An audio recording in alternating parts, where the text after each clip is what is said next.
I can't hold it much longer. Did you get the shot, babe? Oh my God.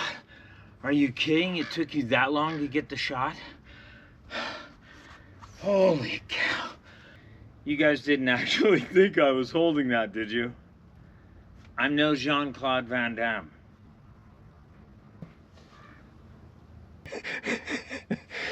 We'll do anything to get the thumbnail these days. I got it. I think I got the shot. It's gonna be one of those. All right. Whew. I'm tired just taking the shot. Let's get this thing over there on the little gurney, and let me show you what we got going on this thing.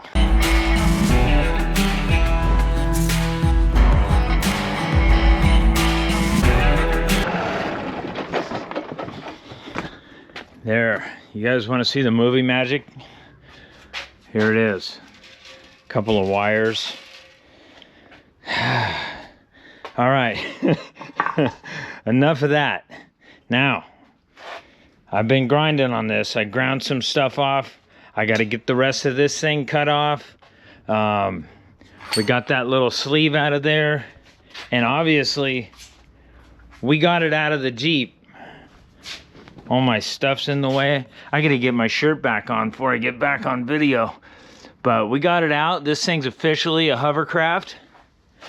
And let me explain the plan here. Let me get this cut off real quick.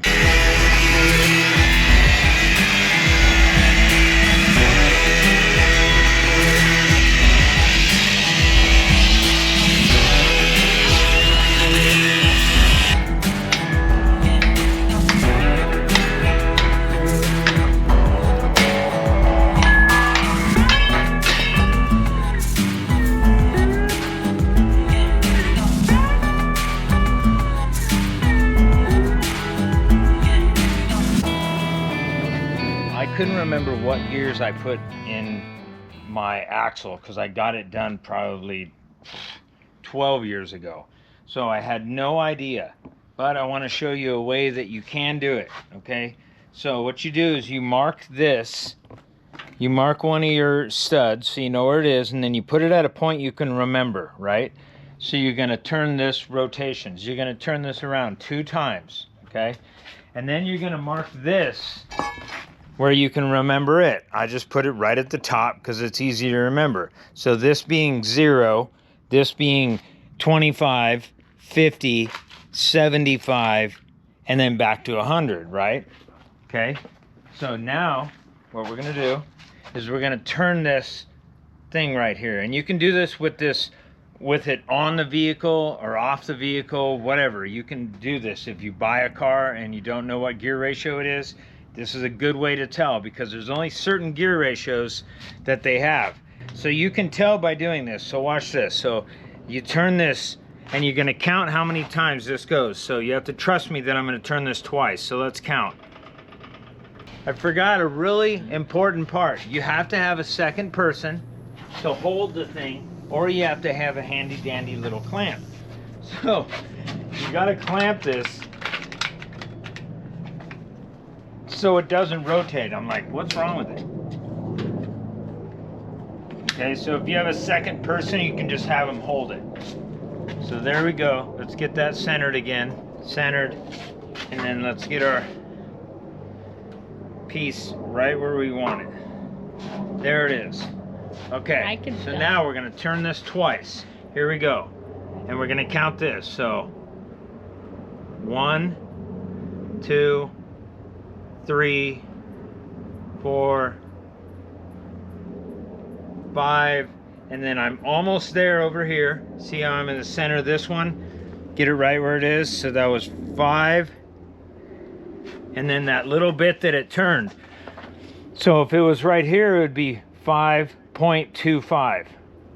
If it was here, it'd be 5.5, which is 5.5, and then 5 3/4. So right here is, I would say, between 25 and 50. So 5/38. So that's where we're at. That means our gears are 5/38 because I knew they were 5/13s or 5/38s. You really nobody really goes higher than that. Even 5/38 is kind of high, but I have these massive tires. I never told you guys what size my tires were. These are 385 70/16. So this tire actually measures. All right, I got the tape measure, and I'm going to show you these tires. Come over here real close to this tape and show them. So right there, so if you look level across the top of the tire, that tire is right at 37, sitting on the ground. This might not be perfectly level, but it's right at 37. If you get this to sit on there, there you go. These tires measure at 37. So a regular 37-inch tire is probably only going to measure like a 36.25, 36.5, right in there. So these tires are definitely a little bit larger than a 37, and I wanted a little better gearing on the freeway, so that's why I went with the 5/38. So we've done some grinding.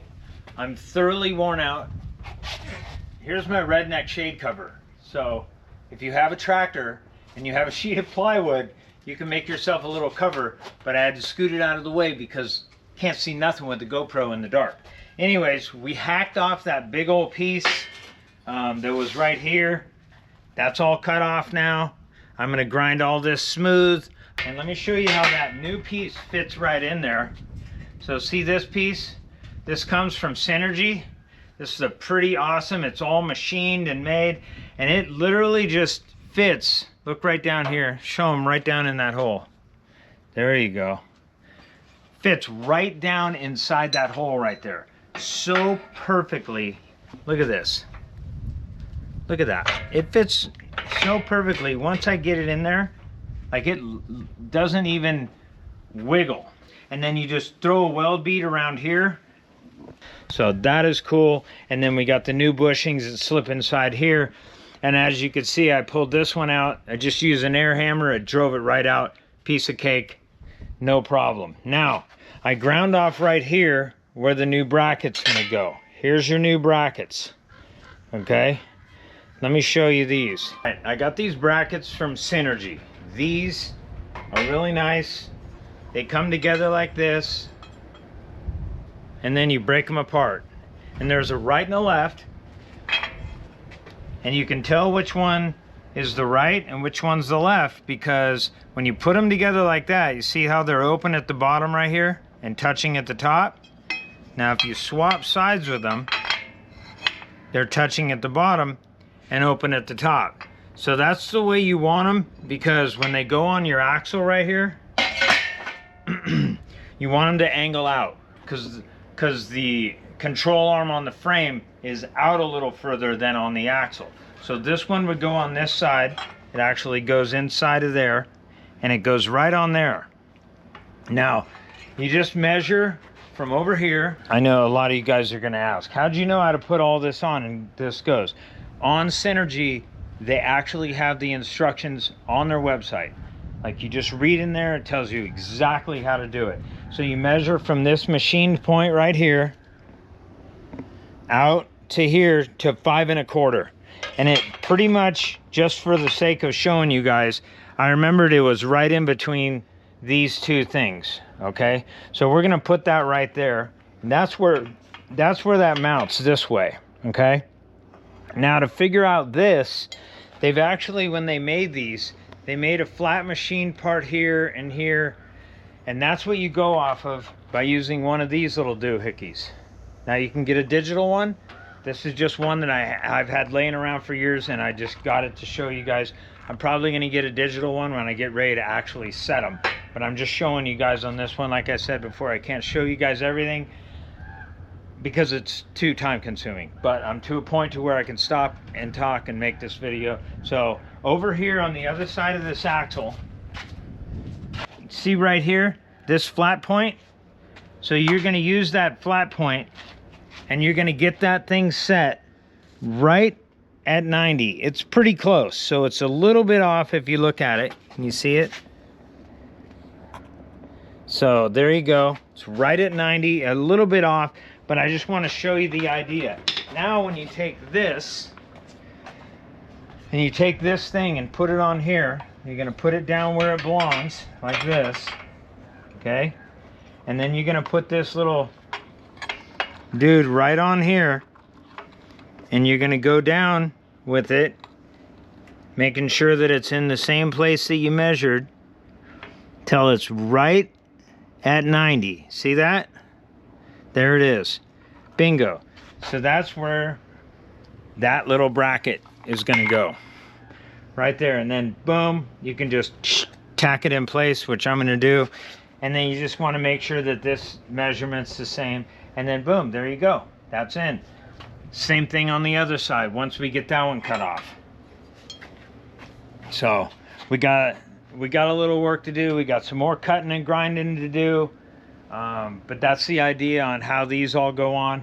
Now I've decided to get the whole entire piece that moves the track bar. The original track bar location was right here, and this new one mounts right here, and it actually raises it up. So it's a little piece that mounts right here next to all this, and it fits perfectly in here. It's machined and made for it. So we got to go order that over at 4-Wheel Parts, and then I'll have that piece. But we're slowly getting there. I got to hack all this off. We got some work to do. Stay tuned though, because let me tell you the plan. Once we get all this stuff kind of set in place, I'm going to sandblast this. And I'm going to sandblast it with a Harbor Freight sandblaster. I got a little sand pot from Harbor Freight. So if you guys are interested in that, make sure you watch. I don't know if it'll be the next episode, but it's going to be one down the line, maybe in 2. Make sure you stick around to the Get the Old Beast Back on the Road Again series. The Jeep Rebuild series, that's what we called it. So we're working our way there. I got a day job, so I'm just doing a little bit at a time. I hope you guys are enjoying it. If you got any questions down below, put a comment, put your opinions. If you think I'm an idiot and I need to quit YouTube, you can put that down there too. But that does, I don't care, because this is just for fun. I know there's a ton of ways I could do this, and I could spend a ton of money and do it insane. And that's how a lot of guys want to do this. King coil over shocks and the whole deal.